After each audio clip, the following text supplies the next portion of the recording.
One. Bonsoir et bienvenue, mon chers élèves, ceux qui étudient le français comme première langue étrangère. Bienvenue les chers parents, les chers enseignants, les chers collègues aussi. Bienvenue dans une nouvelle séance à distance où nous allons, nous allons découvrir ensemble beaucoup de choses et à vous rappeler, nos chers élèves, que vous pouvez, bien sûr, nous écrire sur le chat les remarques, les questions ou bien les réponses que vous voulez écrire. Vous pouvez aussi regarder encore et encore la séance sur la chaîne YouTube consacrée à cette plateforme Stream et qui appartient bien sûr au ministère de l'Éducation et de l'Enseignement. Nous allons commencer par notre agenda d'aujourd'hui et nous vous souhaitons une bonne séance pour toutes et tous. Aujourd'hui, nous allons commencer comme d'habitude par la compréhension écrite, un texte ou un document intitulé Radio Santé. Et ensuite, nous allons travailler la grammaire, la leçon intitulée Exprimer la conséquence. Et on va travailler bien sûr la traduction et le roman, la lecture suivie. Bien sûr que vous connaissez, vous savez, nos chers élèves, que cette année-ci, vous avez à étudier le roman La Tulipe Noire. Nous allons travailler le résumé, quelques questions concernant La Tulipe Noire. Commençons tout de suite avec la compréhension écrite. Monsieur Prévost, ce sont deux ou trois personnes qui parlent. Monsieur Prévost, vous avez arrêté de fumer il y a maintenant 10 ans. Pourquoi avez-vous pris cette décision? Eh bien, voilà, j'étais invitée à dîner chez un couple d'amis et au moment du café, on a découvert qu'on avait fumé toutes nos cigarettes. On n'avait plus rien à fumer. Et il était trop tard pour trouver un bureau de tabac ouvert. Alors, avec mon copain, on a décidé de ne plus toucher une seule cigarette jusqu'à notre prochain dîner et on a réussi. Ça veut dire que vous n'avez plus revu vos amis? Si, bien sûr, on se voit à peu près tous les 15 jours. Et pourtant, vous n'avez pas refumé et votre ami? Lui non plus, mais vous savez, le plus difficile, c'est au début. Après, on prend d'autres habitudes. Lesquelles?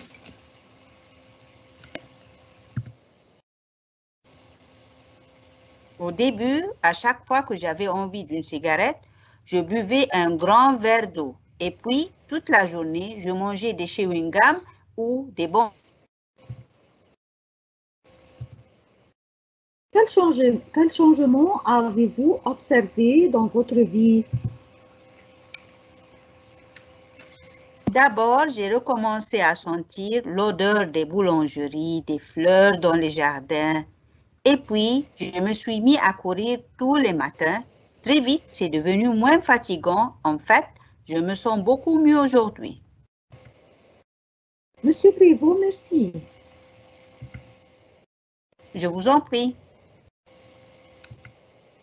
Et merci aussi, nos chers élèves, d'avoir suivi cette petite conversation. Et nous allons maintenant tester notre compréhension avec plein de questions comme d'habitude. La première question, choisissez la bonne réponse d'après le document. Numéro 1, C.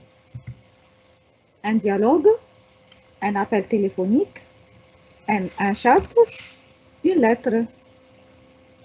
C'est un dialogue. Oui, bien sûr, parce que c'est ceux qui se parlent, alors c'est un dialogue. Tout à fait. Numéro 2, la même question. Monsieur Prévost a arrêté de fumer quand? Numéro A, il était à la boulangerie. B, il était invité à dîner chez un couple d'amis. C, il était dans un jardin. D, Il était dans un bureau de tabac. D'après le document, il était invité à dîner chez un couple d'amis. Oui, c'est très clair et net et c'est cité aussi dans la conversation. Numéro 3, la même question. 3. Quand on a arrêté de fumer, le moment le plus difficile, c'est A. À la fin. B. Au début. C. Après le dîner. D. Avant le dîner. Après le... Oui, c'est déjà dit dans la conversation. Oui, le moment le plus difficile quand on arrête de fumer, c'est au début. Oui, bien sûr, c'est au début parce qu'on n'est pas habitué à s'arrêter de fumer. Alors, le corps humain n'a pas l'habitude de changer ses habitudes et c'est pourquoi au début c'est difficile. Numéro 4, avec la même question. Parmi les bienfaits qu'il a constatés, Monsieur Prévost, bien sûr, il se réfère à Monsieur Prévost. A. Il n'arrive pas à sentir. B. Courir, c'est fatigant. C. Il a recommencé à sentir. C et D. Il se sent fatigué. Puisqu'il demande les bienfaits, c'est qu'il a recommencé à sentir l'odeur des parfums, l'odeur des boulangeries. Bien sûr, Madame Chérine, oui, tout à fait. Oui, oui. C'est la chose positive. Oui, il a recommencé à sentir. 5, avec la même question. Il ne devait pas fumer avant. A. Une semaine. B. 2 semaines. C. Une prochaine sortie. D. Le prochain dîner. Non, il ne devait pas fumer avant 2 semaines. Oui, c'est déjà dit, c'est déjà cité dans la conversation, oui, avant 2 semaines. Numéro 6, Monsieur Prévost a arrêté de fumer depuis. Numéro A, 2 ans. B, 5 ans. C, 10 ans. D, 12 ans. Monsieur Prévost a arrêté de fumer depuis 10 ans. Oui, c'est facile et c'est déjà cité. Si vous vous référez à la conversation, c'est 10 ans. Numéro 7, est-ce que son copain a réussi? Oui, non, on ne sait pas complètement. Oui, il a aussi réussi à arrêter de fumer. Tout à fait, oui, il a réussi lui aussi. Numéro 8, il a compensé l'envie de tabac par A. Boire un café, boire un thé. C. Manger du chocolat. D. Boire un grand verre d'eau, manger de chewing gum ou des bonbons. Malgré que boire un café, c'est quelque chose qui relaxe, et aussi boire un thé, c'est la même chose, et manger du chocolat, c'est très amusant, mais lui, il a compensé l'envie de tabac par boire un grand verre d'eau, manger des chewing-gums ou des bonbons. Oui, tout à fait, Madame Chérie. Et il faut aussi se référer au texte pour que l'on s'assure que notre réponse est la même dans le texte, dans le document. Ce n'est pas une réponse libre à choisir parmi les choses que j'aime, que j'ai tendance à choisir. Non, il faut choisir la réponse qui se trouve dans le document. Alors maintenant, nous allons travailler les synonymes et les antonymes. Trouver le synonyme de ces mots. Numéro 1, fatigant, infatigant, plaisant, reposant, épuisant. Là, il me demande le synonyme, c'est-à-dire que c'est un seul synonyme. Fatigant, infatigant, c'est l'antonyme. Plaisant, non, c'est pas le synonyme. reposons aussi, ça peut être un antonyme, mais épuisons, c'est le synonyme. Bien sûr, épuisant, c'est le synonyme de fatigant. Et peut-être quelqu'un est épuisé et il est très fatigué. Numéro 2, une habitude, une exception, une occasion, une tradition, une rareté. Habitude, c'est quelque chose qu'on fait régulièrement, donc ce n'est pas une exception, puisqu'on demande le synonyme. Donc, ce n'est pas une exception, ni une occasion, ni une rareté, c'est plutôt une tradition. Oui, bien sûr. Oui, c'est une tradition. Une habitude, c'est-à-dire une tradition. Avec les synonymes aussi, numéro 3, découvrir. Imiter, révéler, envelopper, masquer. Découvrir, imiter, non, c'est pas découvrir du tout, c'est révéler. Oui, tout à fait, c'est révéler. C'est révéler. Numéro 4, partager. On cherche le synonyme. Diviser, attribuer, réunir ou participer. Vous demandez le synonyme de partager, c'est diviser, non. Oui, diviser, c'est diviser. Oui, quelque chose est partagé, c'est quelque chose est divisé en Entre morceaux, en plusieurs parties. personnes, plusieurs catégories. Bien sûr, tout à fait, oui. Et les autres mots, non, ce ne sont pas les bons synonymes de ce mot. Maintenant, l'antonyme. Numéro 1, arrêter. Quel est l'antonyme de arrêter? Empêcher, finir, bloquer ou continuer.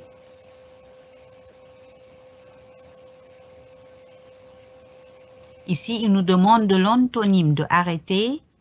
Non, c'est pas empêcher, ni finir, ni bloquer. L'antonyme de arrêter, c'est continuer. Ou bien on continue le chemin, ou bien on arrête ici. Tout à fait, bien sûr. Numéro 2, une décision. C'est quoi l'antonyme de décision? Une résolution, une volonté, un arrêt ou une hésitation. L'antonyme de décision, c'est hésitation. Parce que résolution, c'est son synonyme. Une volonté et un arrêt, c'est pas valable. Bon point, oui, c'est pas le bon point, c'est pas le bon antonyme. Et aussi, quand vous décidez quelque chose, le contraire, l'autre côté, c'est quand vous hésitez entre deux choses ou bien vous décidez quelque chose. Oui, vous avez raison. Bien sûr, tout à fait. Aussi avec l'antonyme numéro 3, difficile. Je pense que vous connaissez l'antonyme avant de voir Oui, c'est difficile de trouver l'antonyme de difficile. Oui. Avant de regarder les choix, quel est l'antonyme de difficile, les élèves? Facile. Bien sûr, oui, c'est ça. Et ce sont les choix maintenant, impossible, facile, pénible ou dur. Ah, Bien Madame Nermine, faites attention. Vous nous donnez ici pénible et dur. Ça peut être des synonymes pour difficile. Là, vous nous faites des pièges, hein? Oui, oui, Madame Si Chérie, on ne lit pas comme il faut la consigne, on peut se tromper facilement. Oui, tout à fait, bien sûr, Madame Chérie. Vous avez raison. Oui. Numéro 4, expérience. On cherche toujours ici. Ici, on cherche l'antonyme.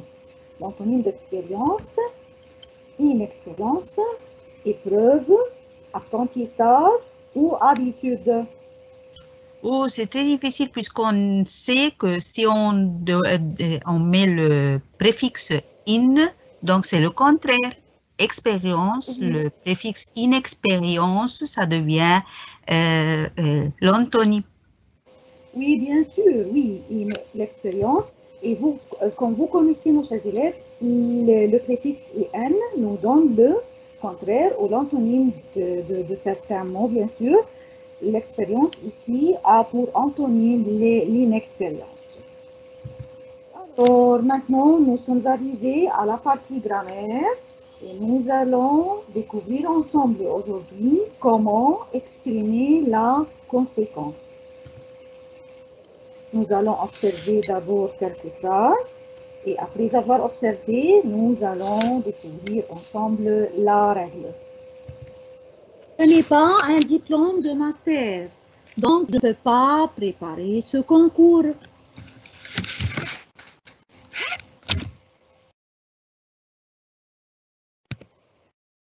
Donc, ici, c'est la conséquence. Pour exprimer la conséquence, on a utilisé donc. Puisque je n'ai pas de diplôme, je ne peux pas préparer, donc je ne peux pas préparer. Donc, c'est la conséquence de ne pas avoir un master, c'est de ne pas préparer ce concours. Le chômage augmente, si bien que les jeunes sont inquiets pour leur Madame avenir. Nervine, vous avez oublié la deuxième phrase. Oui, excusez-moi, madame. Excusez-moi. Bon, pour la deuxième phrase, il a encore oublié, c'est pour ça que je suis très énervée. Oui. Et, on a la ici... conséquence de son oubli, c'est qu'elle est très énervée. Parce qu'il a oublié, elle est très énervée. Là, les conséquences est exprimée par le mot « c'est pour ça ». Tout à fait. Oui, comme Madame Chérine vient de dire, c'est pour ça, c'est l'expérience de la, comment dire, l'expression. L'expression. Oui, oui, l'expression qui exprime ici la conséquence et être énervé est la conséquence d'avoir oublié, que quelqu'un a oublié quelque chose. Troisième phrase, le chômage augmente, si bien que les jeunes sont inquiets pour leur avenir. Eh bien, parce que le chômage augmente, les jeunes sont inquiets pour leur avenir. Comment on a exprimé la conséquence par si bien que. Oui, l'expression qui est en rouge, c'est ça, l'expression qui nous indique qu'une chose a une conséquence sur une autre chose. Et Madame Nermine, pour nous faciliter la tâche, elle a mis l'expression en rouge. Oui, oui, c'est très clair, je pense, mon cher élève. Et comme vous constatez ici dans cette phrase, que la deuxième partie, les jeunes sont inquiets, c'est ça la conséquence. Et quelle est la cause de leur inquiétude? C'est le chômage. D'accord?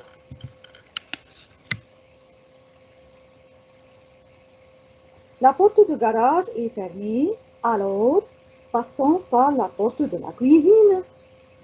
Alors, c'est parmi les expressions de conséquence très connues et très utilisées. Quelque chose qui arrive ici, la porte de garage est fermée. Alors, quelle est la conséquence de ce fait? C'est passer par la porte de la cuisine.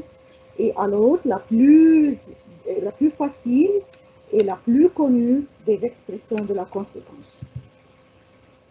Maintenant, avec ce tableau, ne vous inquiétez pas, mes chers élèves, ce tableau est très facile. Et quand vous lisez ce tableau, vous allez comprendre tout de suite la différence entre les différentes expressions de conséquences. On a au début donc, elle apparaît au début de la phrase. Exemple, j'ai faim, donc je vais manger quelque chose. Donc ici, c'est au début de cette phrase.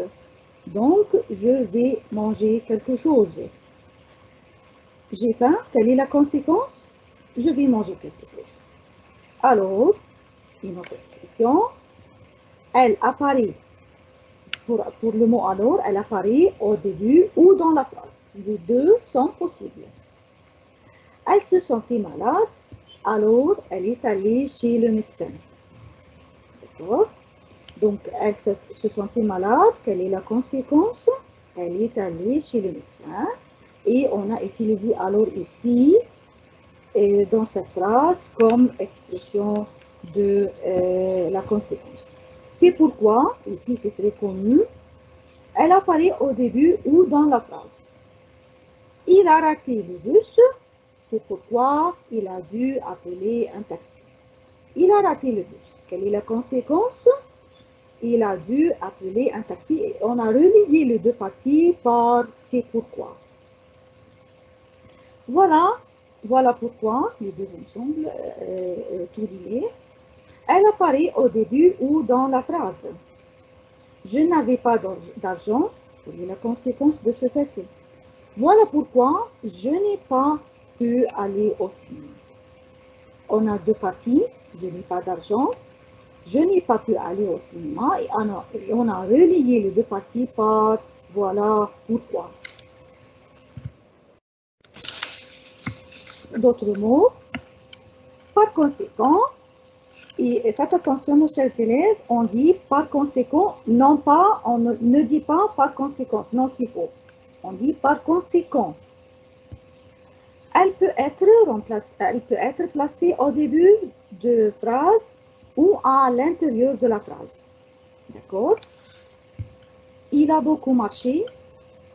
Par conséquent, il est crevé. Il est crevé, c'est-à-dire il est épuisé. Il est très fatigué. Il a beaucoup marché. Quelle est la conséquence? Par conséquent, il est crevé. Du coup, surtout dans le langage parlé, et quand vous entendez un Français qui parle ou une Française qui parle, vous entendez, il utilise cette expression toujours du coup, au lieu de alors, au lieu de donc, et ainsi de suite. Exemple, je me suis endormie, du coup, je suis arrivée en retard au travail. Je me suis endormie, c'est un verbe, c'est une action, c'est un événement. Alors, quelle est la conséquence de ce fait? Je suis arrivée en retard au travail. Dès lors, usage fréquent dans la langue écrite. Oui, elle exprime une conséquence qui dérive d'un fait bien précis. Comment ça? On va voir dans l'exemple. Il a démissionné. Dès lors, c'est-à-dire la conséquence de sa démission, c'est qu'il ne siégera pas plus au conseil d'administration. Sa démission a pour conséquence qu'il ne siégera plus au conseil d'administration et on a utilisé de l'eau car c'est une langue écrite. C'est pour ça que, surtout dans le langage parlé, ma voiture est tombée en panne, c'est pour ça que j'ai dû aller chez le garagiste. Bien sûr, comme on disait, il y a deux faits et on a relié les deux faits avec c'est pour ça que et c'est utilisé plutôt dans le langage parlé.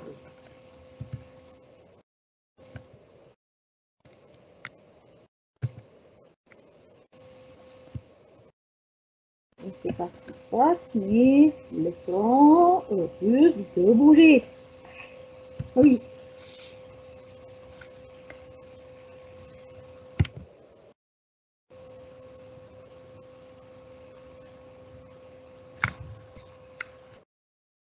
Je pense qu'il y a un petit problème, mais j'essaie de régler.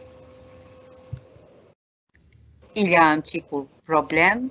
C'est pour ça que Oui, on j'essaie. doit attendre un peu.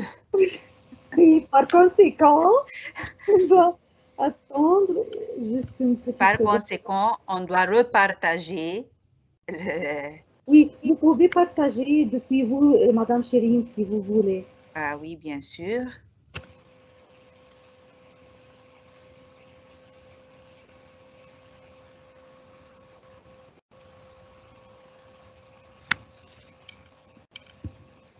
On est là.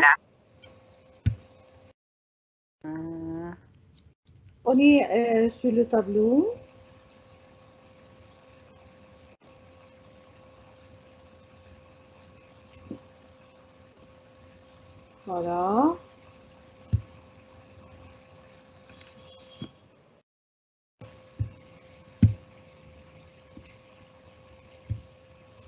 C'est là, Madame Nermine, si bien que... Oui, c'est ça, oui, on est arrivé. Madame Chirine a déployé un effort, c'est pourquoi on est arrivé à partager l'écran. D'accord. Si bien que c'est la conjonction la plus utilisée. Je n'ai pas vu le début du film, si bien que je n'ai pas tout compris. Ici, c'est le début de la phrase, et ici, c'est la conséquence. On a relié les deux phrases avec si bien que. De telle manière que, de telle sorte que, elles se construisent avec l'indicatif ou le subjonctif, selon elles indiquent un fait certain et attendu ou un fait incertain mais souhaité. Bien sûr que le subjonctif exprime quelque chose souhaité ou quelque chose qui n'est pas certain. Et si l'action exprime une chose certaine, alors j'utilise bien sûr l'indicatif. Il a acheté une nouvelle voiture de sorte que sa femme sera contente. Donc c'est une chose certaine. Il a déjà acheté la voiture. Ce n'est pas une chose de souhaiter, non, c'est un fait déjà réalisé. Par contre, Paul a écrit son nouveau livre de manière qu'il plaise à ses lecteurs. Il souhaite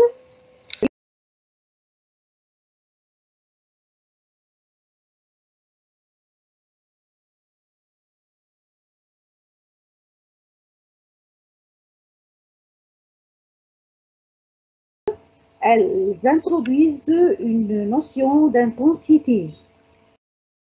Il avait plu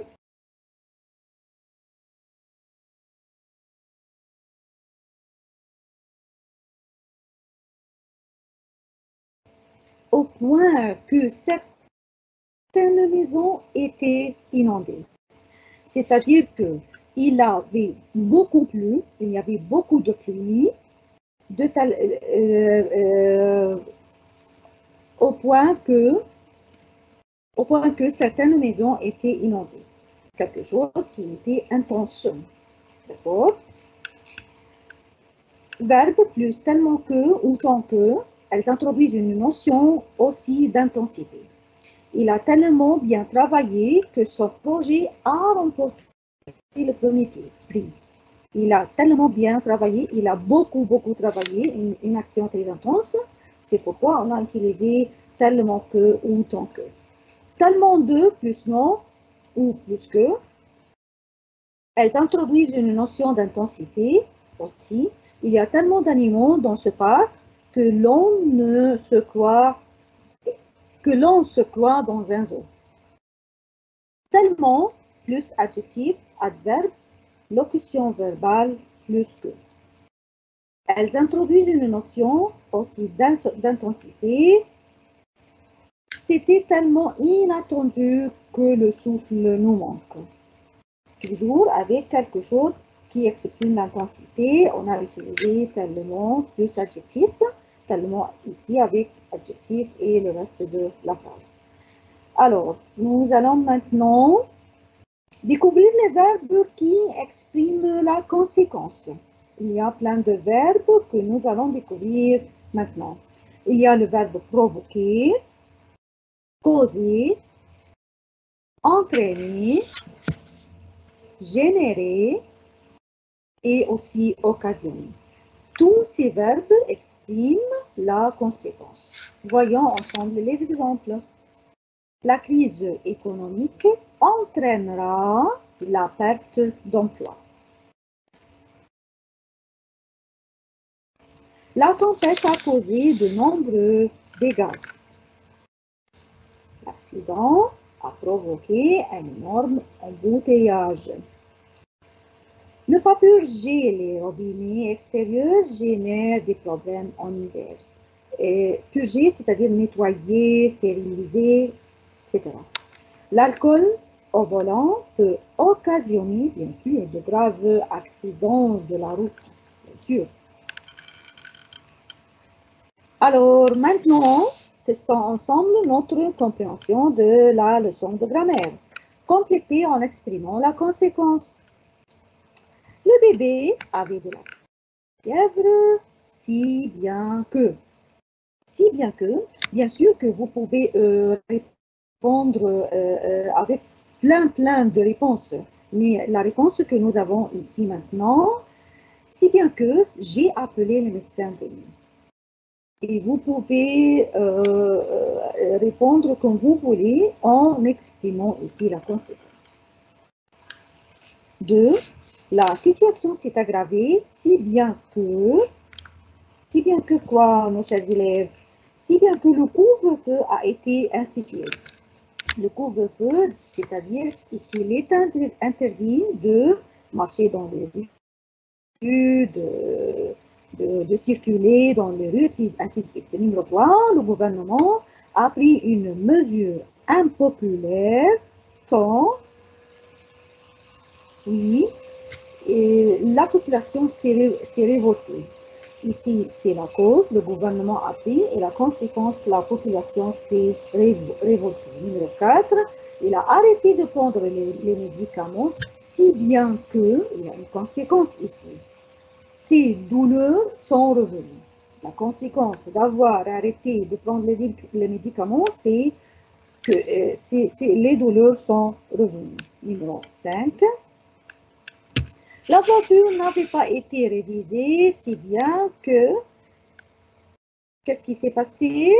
Elle est tombée en panne. Tout ce qu'on a répondu, ce sont des conséquences des faits. Et on a complété la phrase avec ces conséquences. Compléter, exprimer une conséquence aussi. Numéro 1, la chanteuse était souffrante. Par conséquent, qu'est-ce qui s'est arrivé? Son récital a été annulé. Numéro 2, Voltaire a critiqué le pouvoir. C'est pour cela que il a été poursuivi. Numéro 3, le musée était en réparation. En conséquence, voyez ici, en conséquence, mais par conséquent. On utilise par conséquent ou en conséquence. Attention. Le musée était en réparation. En conséquence, il était fermé. Numéro 4. Elle maîtrise 3 langues étrangères. C'est pourquoi elle est interprétée. Il y a plein de phrases qui sont correctes avec lesquelles vous pouvez répondre, mais ce sont seulement des exemples de réponses. Numéro 5, je suis tombée dans la rue hier, c'est pour ça que j'ai un bras dans le plâtre. Dans le plâtre, ce sont les bandes que le médecin met pour les organes cassés. Alors, une autre question avec notre leçon d'aujourd'hui. Complète la phrase par un mot de liaison qui indique la conséquence. Qu'est-ce qu'on va mettre ici? On va mettre un mot de liaison. Numéro 1. S'il n'y a rien à la télé, allez donc au théâtre. Très facile. Numéro 2. Si beaucoup de gens optent, c'est-à-dire choisissent, pour le changement, cette option deviendra une réalité. Quel est le mot le plus facile qui exprime la oui, c'est alors. Le mot le plus facile qui exprime la conséquence, c'est alors. Numéro 3. Les médias sont moins généralistes. A-t-on vu la vente de magazines spécialisés augmenter? On voit ici l'inversion. Oui, c'est pourquoi on a utilisé les expressions qui exigent l'inversion. C'est pourquoi on a utilisé ici ainsi. Numéro 4. Le monde est aujourd'hui instable.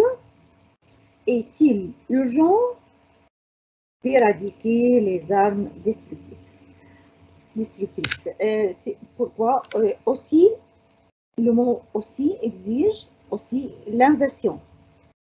C'est pourquoi On a utilisé ce mot dans cette phrase. Numéro 5. Mon passeport a expiré. Je ne peux pas voyager.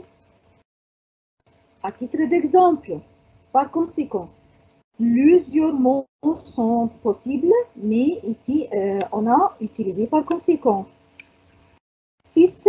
Plusieurs députés se sont opposés à la proposition. La réunion a été reportée. En conséquence, on a utilisé ici en conséquence. Numéro 7. Mon mari adore le foot. Nous avons payé un abonnement au câble. Oui, il y a quelques élèves. Oui, bien sûr. Il y a quelques élèves qui on peut répondre. C'est pourquoi. Bien sûr et bien évident que plusieurs réponses sont possibles dans cet exercice. Numéro 8. L'injustice du monde me dégoûte. Je travaille dans une organisation humanitaire. C'est pour ça que je travaille dans une organisation humanitaire. Numéro 9. Les médias ne sont pas toujours indépendants. La nécessité d'avoir un esprit critique. D'où la nécessité d'avoir un esprit critique. Alors, maintenant, avec le roman, nous allons commencer par le résumé, un résumé du roman, et puis quelques questions, quelques exercices concernant le roman. Est-ce que, Madame Chérine, vous pouvez nous lire cette partie?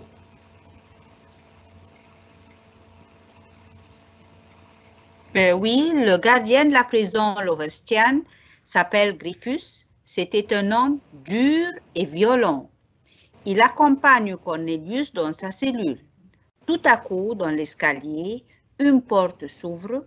Cornelius se retourne et voit une belle jeune fille aux cheveux blonds. Griffus hurle « Rentrez chez vous, ma fille !» La cellule de Cornelius est une salle d'un grand espace. Sur la porte, il y a un petit guichet pour contrôler le prisonnier. Le soir, Griffus apporte le repas à Cornelius. Cornelius va vers la porte et demande « Mademoiselle, qui êtes-vous » Rosa, la fille de Griffus, « N'écoutez pas mon père, monsieur. Vous allez vivre. Mademoiselle, vous êtes bonne pour moi. Mais si je meurs, je vous donne ce papier qui contient les bulles. Rosa, je suis un tulipier. Et peut-être j'ai trouvé le secret de la tulipe noire. Dans cette feuille, il y a 3 bulles. Ils sont à vous. Plantez ces bulles, protégez-les du vent et du soleil, et la tulipe noire fleurira en mai. Oui. Eh bien, c'était une petite résumé.